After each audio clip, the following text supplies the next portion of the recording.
तो दोस्तों आज बात करेंगे टेलमिकाइंड टेबलेट के बारे में। टेलमिकाइंड 40 mg टेबलेट के बारे में जानेंगे भाई ये किस टाइप की दवा होती है, किस तरह से काम करती है, कौन कौन सी प्रॉब्लम में काम आती है, इसकी क्या डोज ले, कितने दिन तक चल सकती है। सो वीडियो पूरा देखिएगा।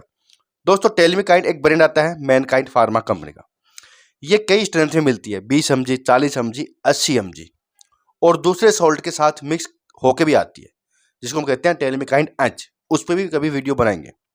अभी जो बात कर रहा हूँ 40 mg की है, करीब करीब 40 रुपए के आसपास 10 टेबलेट ये दवाई की दुकान पर मिल जाती है। तो डॉक्टर प्रिस्क्राइब करते हैं, सेल्फ यूज कभी भी जिंदगी में मत कीजिएगा।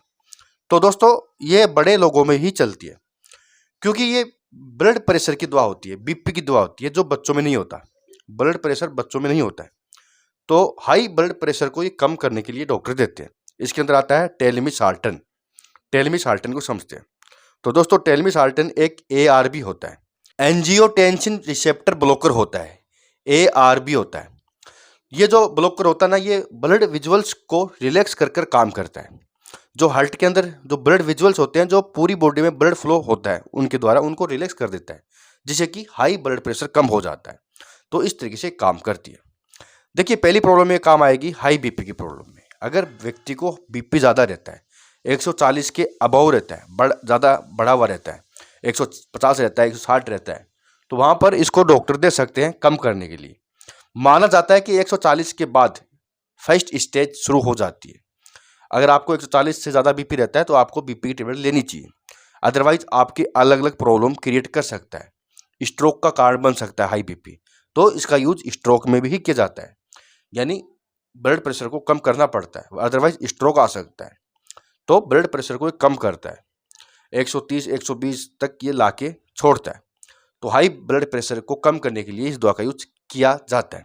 इनके अलावा दोस्तों हार्ट फेलियर, अगर आपका जो हार्ट है वो ब्लड पंप नहीं कर पा रहा अच्छे से, ब्लड को आपके पूरे अंगों तक ब्लड पहुंचाने में वो असमर्थ है, यानी पंप करने में असमर्थ है, तो वहां पर उसको ब्लड विजुअल्स को रिलैक्स कर काम करता है, जिससे कि पंप आसानी से हो सके, पंप को ठीक करता है। तो स्ट्रोक की प्रॉब्लम में, हार्ट फेलियर की प्रॉब्लम में, हार्ट से जुड़ी प्रॉब्लम में और बीपी से जुड़ी प्रॉब्लम में डॉक्टर देते हैं। अगर आपके डॉक्टर ने दे दिए तो घबराने की बात नहीं है, काफ़ी अच्छी दवा है, साइड इफेक्ट भी ज़्यादा नहीं होते और आदत वगैरह कुछ नहीं पड़ती। ये है कि कुछ दिनों तक, कुछ मंथ तक चल सकती है और लाइफ टाइम भी चल सकती है। ब्लड प्रेशर अगर आपको रहता है तो लाइफ टाइम हो सकता है लेनी पड़े, लेकिन डरने की बात नहीं है। अगर आपको ब्लड प्रेशर रहता है तो इस दवा का यूज कीजिएगा, कोई भी नुकसान ये नहीं करती है। नहीं लोगे तो नुकसान हो सकता है। हाई बीपी अच्छा नहीं होता, दवाई लेनी चाहिए।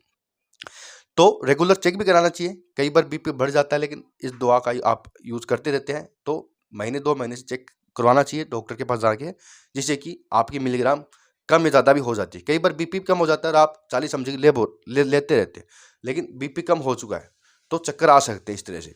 तो चेक कब से पता चलता है कि बीपी अब कम हो चुका है, जिससे कि डॉक्टर या तो 20 मिलीग्राम पे आ जाएंगे या फिर बंद कर देंगे। तो चेक करा लेना चाहिए, फ़ायदा आपका ही होता है। साइड इफेक्ट जानते हैं इस टेबलेट के। इस टेबलेट के साइड इफेक्ट यही है, कई बार देखा गया कि बैक पेन होता है, कमर दर्द होता है इस टेबलेट यूज करने के बाद, दस्त लगते हैं, नोजिया वोमिटिंग हो सकते हैं, ज़्यादा साइड इफेक्ट नहीं करती है, काफ़ी अच्छी दवा है। सावधानी की बात हो तो दोस्तों यही है कि आप कभी भी सेल्फ यूज़ नहीं करना है। दूसरा, टाइमली अपना बीपी चेक कराना है और डोज रोज इस टेबलेट की लेनी है, भूलना नहीं है। तो संपूर्ण ये था टेलमिकाइंड 40 mg टेबलेट के बारे में। यहाँ टेबलेट के लिए बहुत बहुत धन्यवाद।